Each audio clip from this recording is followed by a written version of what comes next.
Hello everybody and welcome back to the channel, and today we have an awesome episode where we get to check out the new CLS60 from Flight Sim. This is a Force Feedback Yoke, you guys, with an amazing piece of software that allows you to calibrate it and set up different profiles. It is an absolutely phenomenal piece of equipment, and I'm very, very grateful to be able to showcase it here on the channel for you guys, so stick around. If you are interested in acquiring any of my Overkills tutorial guides from Microsoft Flight Simulator, or simply interested in supporting the channel, please consider joining us on Patreon. Patreon subscribers level tier 2 and above have access to all of my guides, as well as any future releases that come down the road. Patreon link can be found in the description below. Overkill simulations, watch us as we fly.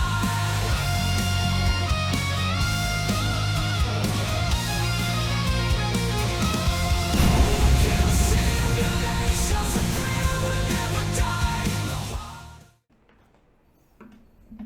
All right, you guys, so pretty much all this video is going to be a talk on it. We're going to hit a couple of different points here. So obviously you guys get to see the unboxing. We're going to do a quick product showcase. You guys get to see it all set up, and then we're going to do a demo inside of Microsoft Flight Simulator. So, and then at the very end, I'm going to talk about all of the cons, okay? Any of the cons that I have found, or I should say critiques, because it really is going to be based on each individual's setup and how you want to go about it. So getting right into it, you guys, this thing is absolutely phenomenal. Obviously the packaging was perfectly safe. This thing, the little damage you guys see right there on the side of the box, that was actually me trying to open it. So it came perfectly secured. It was wrapped very nicely. Definitely a lot of care is taken into making sure that the product makes it here all right. Now let's get right out of the box here, if you will, every pun intended, and talk about the price. I know that's going to be something that everyone wants to know right out of the gate.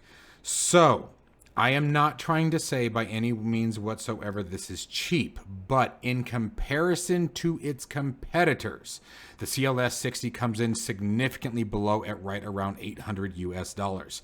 Now, guys, I highly recommend you do your research before you lose your minds over that. If you're starting to be like, $800, trust me, do your research and look at the competitors. They are way higher. And that's a big kicker here when we get into the flight and I get to talk to you guys about how it all feels. As you guys can see, aesthetically, it is extremely pleasing. They did a very, very good job. I like the glossy look to it. Looks very, very nice. It's got a button on each of the yoke handles, as well as the mic switch on top, trim switch on the left, and a 4-degree axis stick, if you will, on the right. It is surprisingly very light in comparison to what I was expecting. I was expecting this thing to be big, bulky, heavy, etc. It is not. The other thing that I'm going to tell you guys right now is it's very, very quiet. I was very shocked at how quiet this is. I have a Thrustmaster, a rather pricey one, I'm not going to say which one, but a rather pricey Thrustmaster Force Feedback steering wheel that is significantly louder at less input. The software, which we'll be talking about after the flight demo, allows you to also tune a lot of that as well. You can determine what kind of force feedback is actually giving at what points. You get force feedback from engine start, ground roll, turbulence, and any kind of other aircraft input that you guys would expect to see, which we'll talk about later. Now, I do want to give you guys the heads up that unfortunately I did not have the turbulence turned on in the software, so turbulence will not be shown here in the video. But let me tell you guys from this point of the video forward, right here, we're taking the runway coming out of Tucson International. It is a very windy and crappy day here in Tucson right now, and the simulator actually did a very good job of flying it. The default profile for the CLS60 software is the Cessna 172. Here we are in the WB Sims 152.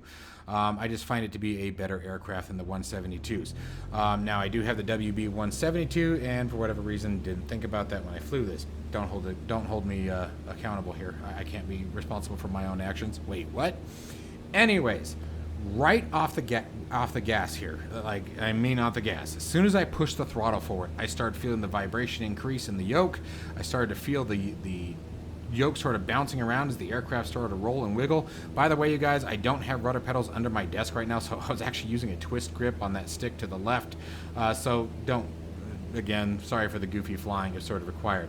But right as the aircraft left the ground, you guys, instantly I started to feel the pressure and what it took to get the aircraft up and moving. Now, here's the cool part. As I started to pull back, it wasn't like it felt unrealistic. It was a smooth, continuous pressure all the way through the action until the nose came up. And it didn't require a ton. It's not like you have to really yank it back and really bring it all the way to the rear. Like, you know, you wouldn't expect that in a 152 anyway. I've actually flown a real 152 before, so I actually have the ability to speak to. It was an extremely eye-opening and shocking experience coming from a force feedback, or to a force feedback yoke from, say, something like the Honeycomb Alpha. And it was mind-blowing. Absolutely a mind-blowing experience all the way through the entire flight.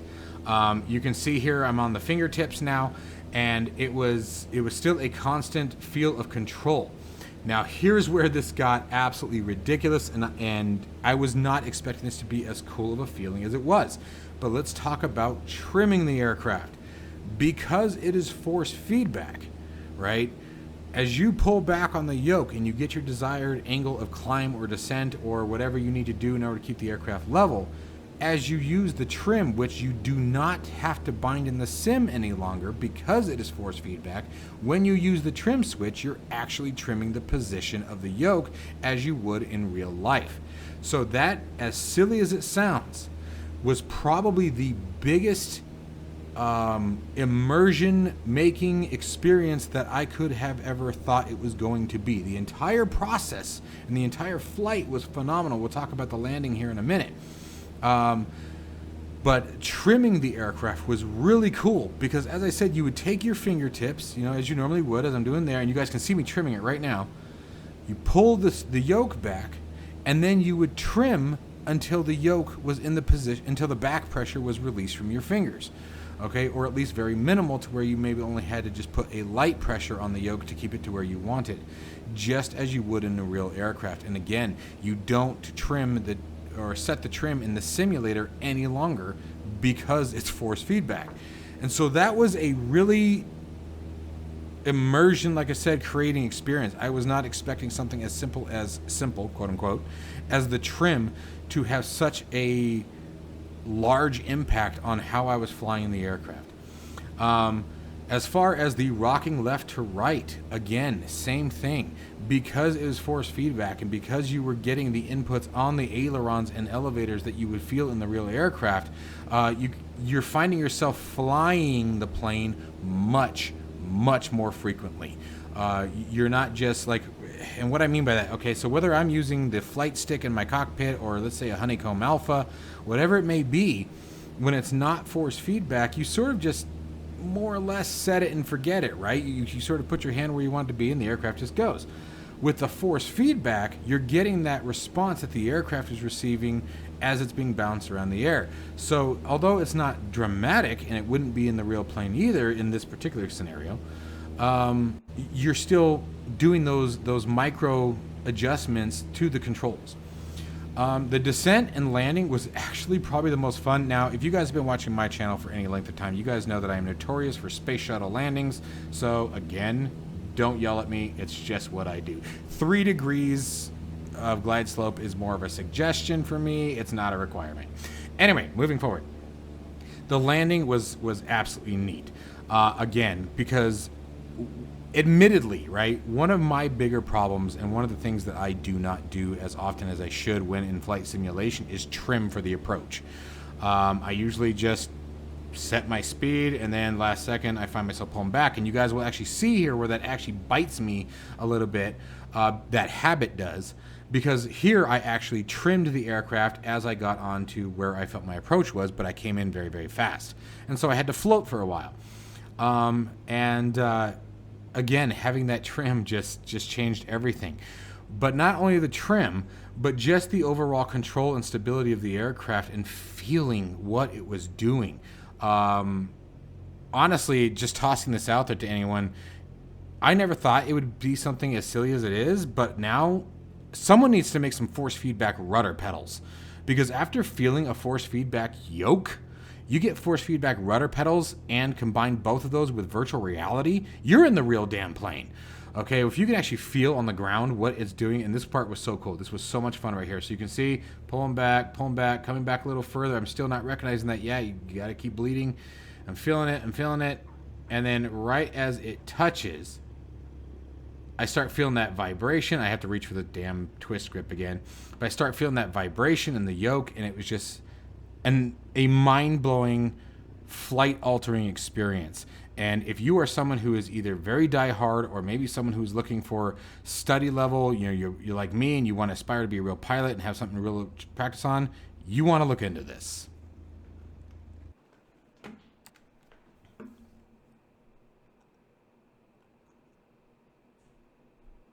Now, as we get into the software is pretty black and white, very easy to read. You have the hardware device. Now, at this point, my CLS60 is unplugged when I do the software portion, but you connect the software to the device once it's plugged in. You select which simulator you're using. There are specific instructions for XPLANE, so make sure that you guys follow the instructions. You get a full status window breaking everything down. You can also set a particular position of the yoke and then hit that send button, and you'll watch the yoke actually adjust to it. Then you get into the profiles. Remember the default profile we said was the Cessna 172. You have the option of creating another 10. So it is very, very open when it comes to your options of how you want to set it. Tons of different settings, everything from turbulence to just the overall force feedback to engine vibration, whether it's engine versus jet. You have your stall configuration, ground effect, and rolls, and it also gives you all of your airspeed, ground speed, and engine RPM information up at the top there. So it's a nice little window to have above, giving you an idea of what the aircraft is doing in comparison to what you're feeling. At first, I didn't quite understand why all that was there, but then it made perfect sense because as you can see how fast you're going, blah, blah, you may want to adjust your feelings based on that information that's being provided above. It is a very, very well thought out piece of software, very, very easy to use, very, very user friendly, and very lightweight. I saw absolutely zero performance impact on the simulator with the software running in the background. And again, it was extremely easy to set up, you guys. It's 3 plugs into the back of it, launch the software, launch the simulator. Of course, after doing your Windows calibration, always do a calibration within the Windows game controls, and then you are done.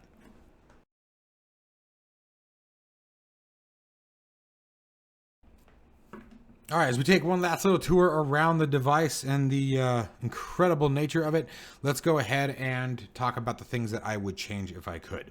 So first off, the piston position, if I had the option, if this is something that is even possible, I mean no disrespect to the developer, these are just my critiques. I currently have the NextLevelRacing Pro Flight Stand as my cockpit flight deck, if you will. And if I wanted to put the CLS60 up on top, so first off, the CLS60 is much too long for it. Even though there are mounting bolts underneath it, I'm not sure if I'm going to be able to use those or not. We'll see, but it is very, very long. Now, it's also got a large throw, so I keep that in mind. It's got a large piston travel. So what I would recommend, it's got 2 tabs, one in the front, one in the back for mounting positions. I would recommend making that a complete, just a solid length all the way through with multiple holes where you could use any one of those positions in order to mount it. I would also say, if possible, take the piston and move it from the top of the flight box down to the bottom. I think that would also help quite a bit. For example, even with me sitting on my desk, the yoke itself was a little on the high side, so that's going to limit some things and something for you guys to think about. My desk sits almost 3 feet high. It actually might be a little over, to be completely honest with you. My desk is also 3 feet deep. So when you guys saw the footage in the beginning of the video, that's what you were looking at there, to give you guys some sort of visual comparison. So I would simply say move the piston down to the bottom of the box if possible. The mounting options, take those tabs and move them, make them full length of the box with multiple holes. That way you don't have to worry about that. But outside of those 2 things, those are really all I've got, you guys, as far as complaints. And that's, I don't even know if that's the right word, right? So anyways, I really hope you guys enjoyed this review of the CLS60 from FlightSim.com. I highly recommend, if you guys are going to be at the Flight Sim Expo 2024 starting tomorrow, make sure that you guys check them out, as they will be there, as will I. So you guys look around for me. I will be in an Overkill hat and hopefully the Overkill shirt. So make sure that you guys stop by and say hi if you guys see me walking through. Don't feel shy to reach out. Anyways, as always, folks, Stay safe and healthy. I'll see you in the next one. One more time to flightsim.com. Thank you very much for this amazing opportunity. I will be doing a follow-up video on this, and I'll see you guys soon.